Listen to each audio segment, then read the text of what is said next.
I'd been going to college for a year and a half, a year at Texas Tech, a semester at Oklahoma State Tech. Fall of '63 in November, President Kennedy was shot. It made a ripple through the nation and through me too. So I joined the Marine Corps in December of '63 to San Diego to the Marine Corps boot camp and ended up in Vietnam. So that's kind of the short version of how did I end up in Vietnam. I was assigned aboard the ship, the Princeton, that had a number of helicopters on there and a number of Marines. And the assignment was to go into Vietnam, do search and destroy missions. And your job is to go in there, take them out, and then get out. So in, quick hit, out. These lasted 21 days. We called them a blackjack, 21. Firefights were pretty common. Not all of them up close, because a lot of the firefights, you're shooting into brush or it's night and you're trying to shoot toward a muzzle blast. You're running on adrenaline for day after day. And when I left that country, I said, I will not be back. When my feet left that soil, I was wrung out. The young man came back as an old man. And I found once I got out, I was not a very pleasant human. I was more like a drill sergeant, but with an inner anger from repeated mental trauma and the taking of another human life, what that does to you. Talked to my wife and she said, you need to go back. You don't realize it, but you need to do that. And so I went back to Vietnam and faced the demon head on. When I first put feet back on the soil in Vietnam and the thoughts going through my mind, I'm back here and it's real. 65 and 6, yeah, that's what I was looking for. Found 2 from 66. So good, so good, I got you.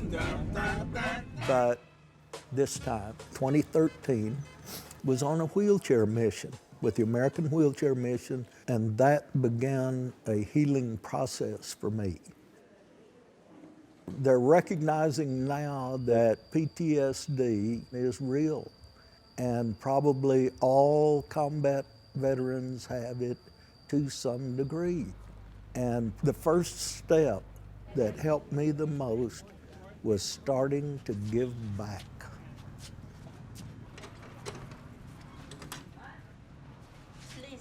The act of helping the people that we had really done some harm to, what a great feeling. And what a beneficial healing for me.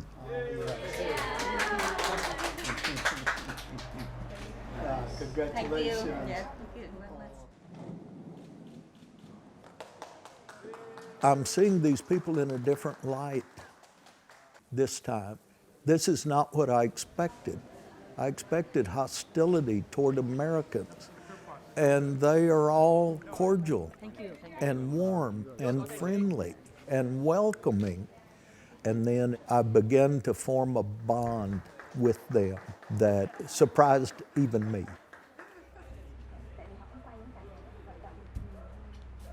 Every human condition imaginable, we have served those people. Some have had polio. Some have had strokes. Some were born with deformities. Some were shot during the war. Some are missing limbs that have been amputated. Some are crawling on the ground. Some are being carried on the backs of people. And some of these people have not been out of their hut in years. But every way you can get there, that's how they get there to receive that wheelchair. When we go to a distribution, the people are usually sitting in chairs or on benches, and then we will put them in the wheelchairs. We'll carry them and put them in one by one. But then when we finish, they are loaded back in the conveyance they came in. If they're on motorbike, the wheelchair is strapped to the motorbike. And we've seen some motorbikes with 3 or 4 bound on there. I've got to see where he's going to ride. It'll happen. And then we've seen some of them rolling down the road. Give a wheelchair to a person at their home is the most rewarding distribution. We will go down back alley streets or across canals on little ditches, and I mean, we go through some contortions, but we get to a person's home, and it may just be a hut. No windows, it may have a grass roof or a tin roof. And we get there, and a lot of times they are bedridden. And so we are able to take them out of the bed, put them in a wheelchair, and then we have the spouse or a family member tell us what happened to that person, what caused them to be disabled. Can't go to church. Just only on the bed. For 10 years already, she didn't go out. 10 years. Yes, 10 years in this state, only on the bed.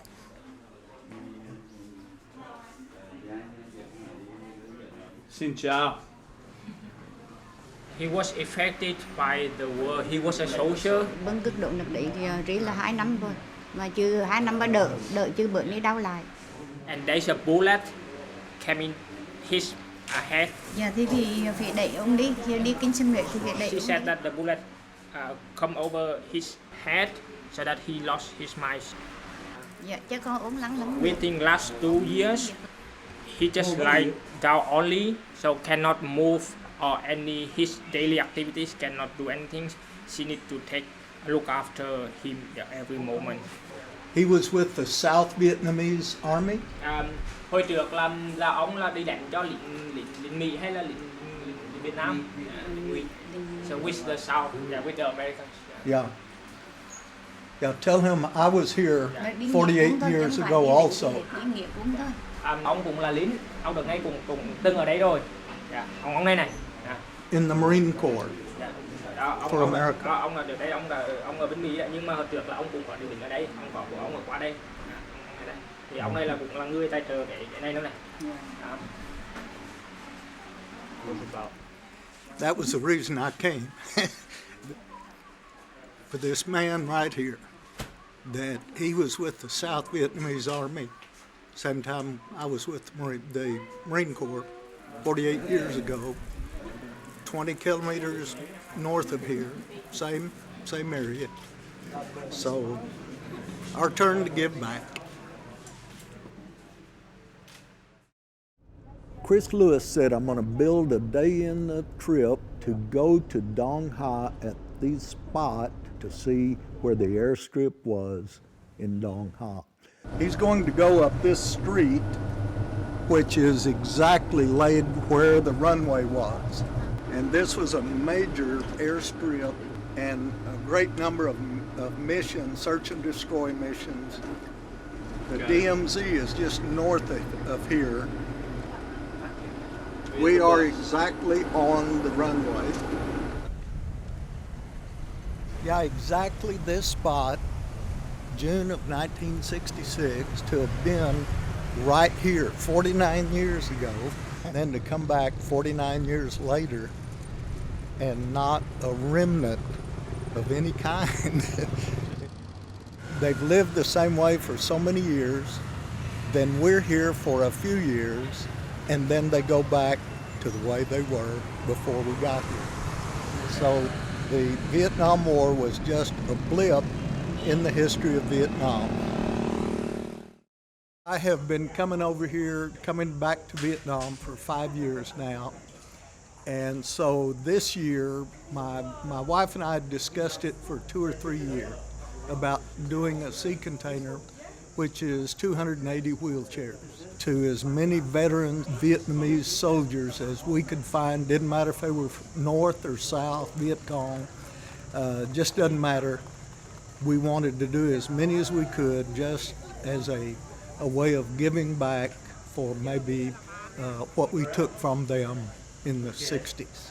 There's a picture of one kissing me on the cheek. And I was so moved by that, then I kissed him on the cheek. We formed a bond of just two old soldiers. We did our duty, but we're now friends. And so we started with veterans and we ended with veterans, and we filled up wheelchairs in between, and we had some really poignant moments. One had a special story with a tattoo on his arm, and so our interpreter, Ja, told us what this man is saying and what the tattoo said. Okay. Must to have peace before to have love. Now, this man had been in a re-education camp, which is a concentration camp. He had been brutalized, he had been beaten, and he's talking about love and peace. Chiến tranh quá rồi đó. This was written in war time, and what he expect that people need to come together to talk in friendly, not to fight each other, not by fight. So, and there is a need of love, yeah, to among people, become like friends, not fight anymore. Beautiful. Working with the American Wheelchair Mission and distributing wheelchairs and changing people's lives have changed my life. And I feel it will change the lives of others ongoing, even beyond my presence there. That the gift of mobility is one of the greatest gifts.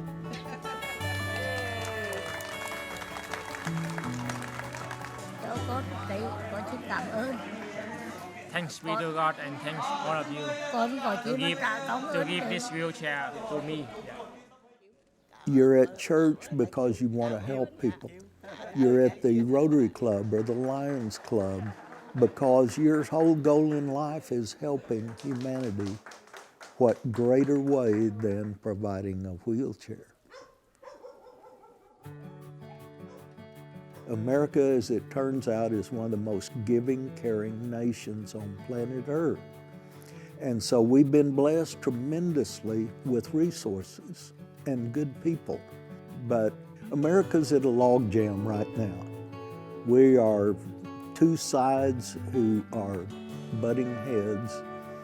And so if they could listen to the old man in Vietnam with a tattoo on his arm and understand before there is peace, there must be love.